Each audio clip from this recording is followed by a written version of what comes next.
Bab 1257, Kak Moura.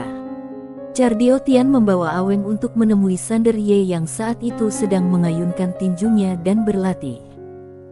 Dia sekarang tidak mampu mengolah energi, jadi dia hanya bisa berolahraga lebih banyak untuk membuat tubuhnya lebih fleksibel dan beradaptasi dengan lengan yang baru tumbuh. Melihat Chardiotian dan Aweng datang, Sander Ye berhenti dan berkata sambil tersenyum, "Kakak, apakah ada sesuatu?" Chardiotian juga tersenyum dan berkata, "Aku tidak tahu harus memanggil kamu apa, Yang Mulia." Sander Ye berkata, "Sander Ye." Chardiotian mengangguk, "Namaku Chardiotian, Saudara Ye, aku akan langsung ke intinya." Sambil berbicara, dia mengeluarkan pagoda kecil dan pedang patah. "Saudara Ye, bagaimana caranya membangkitkan kebijaksanaan spiritual mereka?" Sander Ye melirik ke arah pagoda kecil dan pedang King Xuan, lalu berkata, "Sangat mudah, berikan mereka energi spiritual yang cukup." Chardiotian berkata dengan suara yang dalam, "Aku telah memberi mereka banyak energi spiritual." Sander Ye berkata, "Tidak cukup. Kedua benda ilahi ini bukanlah benda ilahi biasa. Karena beberapa alasan khusus, roh mereka telah tertidur lelap. Oleh karena itu, mereka membutuhkan banyak energi spiritual untuk membangunkannya." Chardiotian menatap Sander Ye, "Berapa sebenarnya yang dibutuhkan?" Sander Ye menggelengkan kepalanya, "Aku juga tidak tahu." Alis Chardiotian tiba-tiba mengernyit. Sander Ye melihat pedang dan pagoda itu, lalu berkata, "Seharusnya tidak banyak lagi." Chardiotian tiba-tiba tertawa dan berkata, "Saudara Ye, kamu bukan orang biasa." Sander Ye menggelengkan kepalanya sedikit, "Keluargaku telah jatuh miskin dan telah jatuh ke titik ini. Tidak banyak yang bisa dikatakan." Chardiotian tersenyum dan tidak mengatakan apa-apa. Sander Ye tiba-tiba bertanya, "Apakah kamu memiliki batu spiritual?" Chardiotian sedikit penasaran, "Kenapa?" Sander Ye tersenyum dan berkata, "Coba aku lihat." Chardiotian tidak banyak berpikir tentang hal itu dan menoleh untuk melihat Aweng. Aweng mengeluarkan kristal pencipta dan menyerahkannya kepada Sander Ye. Setelah Sander Ye melihatnya, jantungnya tiba-tiba berdebar kencang. Energi spiritual yang begitu murni. Ini adalah kristal spiritual paling murni yang pernah dilihatnya. Chardiotian tiba-tiba bertanya, "Saudara Ye, untuk apa kamu menginginkan kristal spiritual itu?" Sander Ye melirik kristal spiritual di tangannya, lalu berkata, "Saudara Chardiotian, kristal spiritual ini terlalu rendah levelnya, dan kemurnian energi spiritual juga tidak cukup, jadi tidak banyak membantu pagoda dan pedang ini." Chardiotian berkata dengan suara yang dalam, "Saudara Ye, ini adalah kristal peri penciptaan, energi spiritual yang terkandung di dalamnya sangat mengerikan." Sander Ye menggelengkan kepalanya, "Tidak cukup, jauh dari cukup." Chardiotian tersenyum dan berkata, "Saudara Ye, dapatkah kamu memberitahu aku sejujurnya, berapa tingkatan kedua benda ilahi ini?" Sander Ye berkata, "Tidak peduli apapun levelnya, itu sekarang milik saudara Chardiotian." Tentu saja, aku masih harus mengingatkan saudara Chardiotian bahwa setelah dua benda ilahi itu terbangun, aku tidak yakin apakah mereka akan memilih saudara Chardiotian pada akhirnya. Haha. Chardiotian tertawa terbahak-bahak, "Saudara Ye, kamu orang yang sangat menarik." Sander Ye tersenyum dan tidak mengatakan apa-apa. Chardiotian tersenyum dan berkata, "Kalau begitu, mari kita tunggu dan lihat." Setelah berkata demikian, dia berbalik dan pergi. Aweng itu melihat kristal spiritual di tangan Sander Ye. Sander Ye berkata, "Aku akan mempelajarinya lebih lanjut." Aweng sedikit bingung, "Apa yang akan kamu pelajari?" Sander Ye berkata, "Aku akan memberitahumu saat waktunya tiba." Aweng. Meski Aweng bingung, dia tidak banyak berpikir dan berbalik. Setelah Aweng dan Chardiotian pergi, Sander Ye menatap potongan kristal peri penciptaan di tangannya, dan sebuah senyuman muncul di sudut mulutnya. Potongan kristal ini sangat membantunya saat ini. Pada malam hari, Sander Ye, Sunny Fan, dan kakek Sunny Fan duduk mengelilingi meja. Hanya ada 4 lauk di atas meja, tidak ada daging, tetapi baunya sangat harum. Sander Ye makan dengan suapan besar. Setelah kultivasinya disegel, dia sekarang perlu makan seperti orang biasa. Sunny Fan tiba-tiba bertanya, "Kakek, apakah kita akan pergi ke tembok perbatasan besok?" Orang tua itu mengangguk, "Ya." Sunny Fan segera berkata, "Aku juga ingin pergi." Orang tua itu meliriknya dan berkata, "Bisakah aku tidak membiarkanmu pergi?" Sunny Fan terkekeh dan segera mengisi tas lelaki tua itu dengan daun tembakau. Orang tua itu tiba-tiba menatap Sander Ye, "Apakah kamu tahu bagaimana kamu sampai di sini?" Sander Ye menggelengkan kepalanya. Ingatan terakhirnya adalah tentang perang, dan dia tidak tahu apapun tentang apa yang terjadi setelah itu. Orang tua itu berkata dengan suara berat, "Kalau begitu, kamu pasti tahu dari mana asalmu, kan?" Sander Ye mengangguk, "Alam semesta Guanxuan." Alam semesta Guanxuan. Orang tua itu mengerutkan kening, "Apakah itu dari dunia makam langit?" Sander Ye menggelengkan kepalanya. Orang tua itu melirik ke arah Sander Ye, "Asalkan bukan dari sisi lain tembok gurun, tidak arah-arah." Sander Ye sedikit penasaran, "Kakek, apa sebenarnya tembok perbatasan itu?" Orang tua itu berkata, "Kamu akan tahu besok." Setelah berkata demikian, dia segera menghabiskan nasi dalam mangkuk, mengambil pipa Sunny Fan yang sudah terisi, lalu berdiri dan pergi. Sunny Fan duduk di samping dan berkata sambil tersenyum, "Kamu bilang kamu berasal dari alam semesta Guanxuan itu?" Sander Ye mengangguk, "Ya." Sunny Fan bertanya dengan rasa ingin tahu, "Tanganmu?" Sander Ye berkata dengan tenang, "Itu dipotong oleh seorang wanita." Sunny Fan bertanya, "Apakah wanita itu sangat kuat?" Sander Ye mengangguk. Sunny Fan menggigit nasi lalu bertanya, "Apakah kamu ingin balas dendam?" Sander Ye mengangguk, "Aku mau." Sunny Fan tersenyum dan berkata, "Bagaimana jika masih tidak bisa mengalahkannya?" Sander Ye terdiam.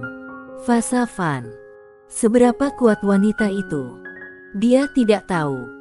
Saat lawan belum menyatu sepenuhnya dengan jalan jahat, dia bukanlah tandingan lawan, tetapi sekarang, lawan telah menyatu sepenuhnya dengan jalan jahat. Kesempurnaan Dao yang sesungguhnya. Kekuatan Fasa Fan saat ini tidak terbayangkan. Tapi lalu apa hebatnya? Sander Ye menarik napas dalam-dalam. Meskipun dia masih merasa putus asa dan tidak berdaya saat memikirkan wanita itu, baginya, tujuan hidupnya adalah membunuh wanita itu. Apa yang pernah hilang darinya harus diambil kembali. Sunny Fan tiba-tiba bertanya, "Apakah kamu akan meninggalkan tempat ini di masa depan?" Sander Ye menarik kembali pikirannya, menatap Sunny Fan, dan mengangguk, "Ya." "Oh." Sunny Fan memakan makanannya tanpa berkata sepatah kata pun. Sander Ye tersenyum dan berkata, "Apakah kamu benar-benar ingin jalan-jalan?"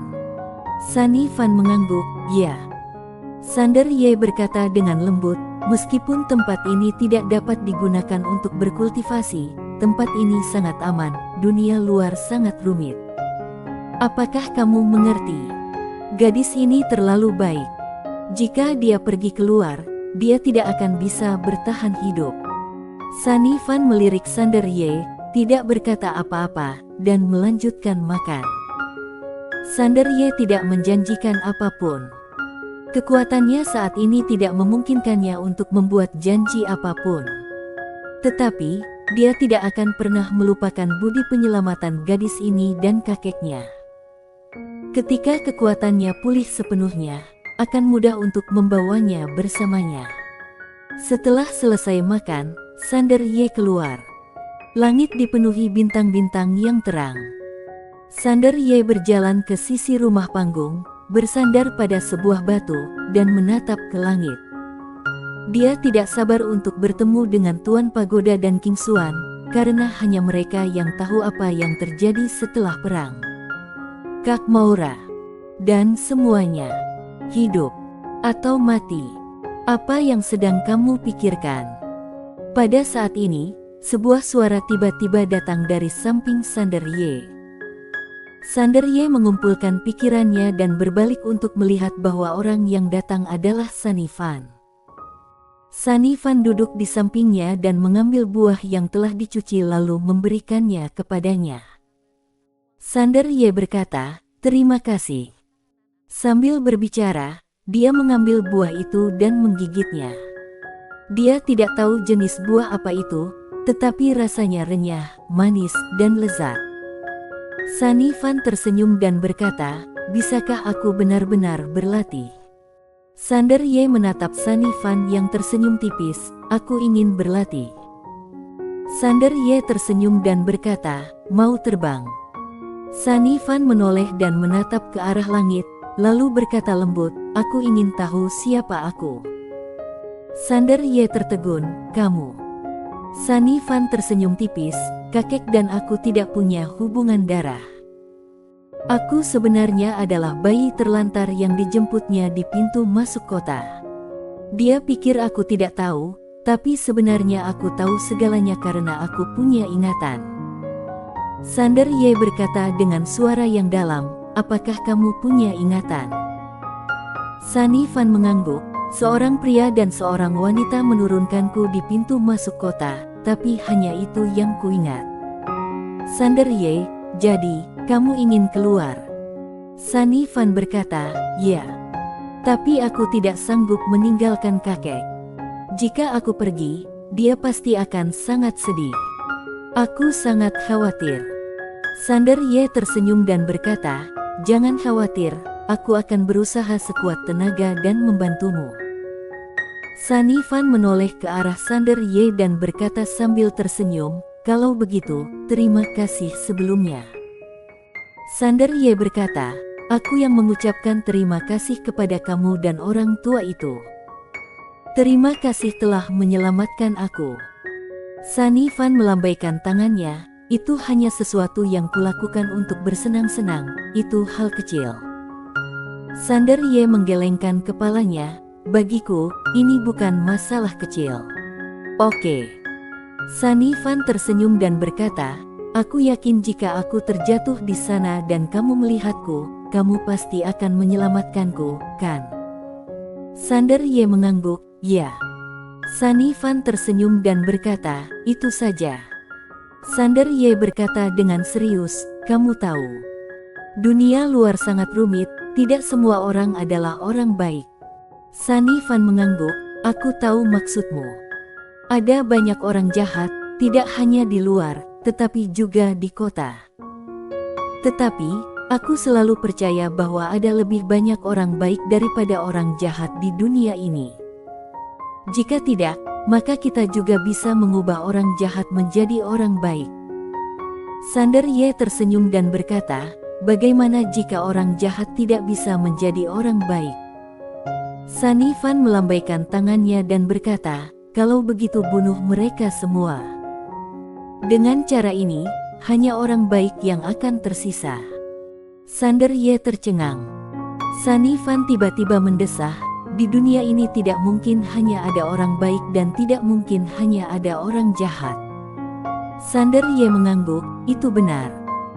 Sunny Fan tiba-tiba tertawa dan berkata, "Kebaikan dan kejahatan bisa hidup berdampingan, tapi kita tidak bisa membiarkan orang jahat jumlahnya lebih banyak daripada orang baik, dan kita tidak bisa membiarkan orang jahat bertambah besar." Sander Ye berbalik dan menatap Sunny Fan. Sunny Fan berkedip, "Apa yang kamu lihat? Apakah yang kukatakan salah?" Sander Ye tersenyum dan berkata, "Benar sekali." Sunny Fan tersenyum dan berkata, "Aku sangat kuat, hehe." Sander Ye tertawa, "Sepertinya begitu." Sunny Fan meninju Sander Ye dan melotot ke arahnya, "Jangan tertawa." Sander Ye berkata dengan serius, "Aku serius." Sunny Fan memutar matanya ke arahnya, lalu berkata, "Kamu berasal dari alam semesta Guanxuan, bisakah kamu ceritakan tentang tempatmu?" Sander Ye mengangguk, "Baiklah, biar aku ceritakan tentang Bima Sakti. Tempat itu menyenangkan." "Oke." Di Bima Sakti, Gunung Tanah Suci. Karena hari libur, Gunung Tanah Suci hari ini sangat ramai. Dari puncak gunung hingga kaki gunung, penuh sesak dengan orang. Dapat dikatakan sebagai lautan manusia. Meski pengunjungnya cukup banyak, tetapi para wisatawan sangat gembira karena ini merupakan hari libur langka yang bisa mereka nikmati setiap tahunnya. Di puncak gunung, lautan awan bagaikan air pasang, dan di depan sebuah kuil besar, seorang pria sedang menyapu lantai dengan sapu. Orang ini adalah pemilik Pena Tao. Setelah kultivasinya disegel, dia tidak punya pilihan selain kembali ke tempat ini dan melanjutkan pekerjaan lamanya untuk mencari nafkah. Pemilik Pena Tao sedang menyapu lantai dan bergumam, "Ini waktunya liburan, tetapi aku masih harus pergi bekerja." Sungguh menyebalkan membandingkan diri sendiri dengan orang lain. Pada saat ini, sebuah suara tiba-tiba terdengar dari patung batu di aula di belakangnya. "Apakah kamu mengakui kekalahan begitu saja?" Pemilik Pena Tao itu berhenti. Setelah terdiam cukup lama, dia tersenyum tipis, "Bagaimana mungkin? Bukankah ini baru permulaan?" Sambil berbicara, dia menopang sapu dengan kedua tangannya, perlahan mengangkat kepalanya dan menatap lautan awan di kejauhan, dan berkata dengan lembut, "Dao Agung berjumlah 50, dan penyimpangan surgawi berjumlah 49. Kamu menjebak kami, maka kami juga menghitung jalan kebaikan dan kejahatanmu. Kalau dibagi, masing-masing dari kita adalah raja, kalau bersatu, itu adalah raja ditambah raja." Saat si kecil tahu jalan baik, dia akan sangat terkejut, "Haha." Suara itu berkata, "Kamu tahu wanita itu sangat hebat, apakah kamu benar-benar ingin terus melakukan ini?" Sang majikan Pena Tao mengalihkan pandangannya dan berkata dengan lembut, "Kecuali kalau anak kecil itu cukup kuat untuk menahan bibi, kakek, dan ayahnya suatu hari nanti, kalau tidak, apa yang disebut tatanan dia itu tidak masuk akal. Jika dia benar-benar dapat melakukannya suatu hari nanti, atau memiliki ide seperti itu, maka aku akan mematuhi perintahnya dan membantunya." Kota Yanjing. Pintu sebuah ruangan tiba-tiba terbuka, dan seorang wanita dengan rambut putih berjalan masuk perlahan. Dia melihat sekeliling dengan linglung. Akhirnya, dia perlahan berjalan ke sebuah meja dengan 1 atau 2 lembar kertas kosong di atasnya. Dia mengambil 2 lembar kertas draft dan melihatnya cukup lama. Dia sedikit linglung. Tiba-tiba, dia sepertinya menyadari sesuatu dan melihat lengan kanannya. Dia melihat sebaris kata-kata kecil berwarna merah darah terukir di lengan putih itu. "Sander, biarkan aku mencintaimu lagi." Diukir dengan sangat dalam. Siapa Sander? Wanita itu bergumam pada dirinya sendiri, semakin bingung, dan pada saat berikutnya, tanda jalan berwarna merah muda tiba-tiba muncul di antara alisnya. Bang! Wanita itu merasa seperti tersambar petir. Dia meringkuk di tanah dengan kedua tangan di atas kepalanya, gemetar dan kesakitan. Penindasan kemanusiaan. Begitu pikiran muncul. Hidup lebih buruk dari kematian. Bersambung.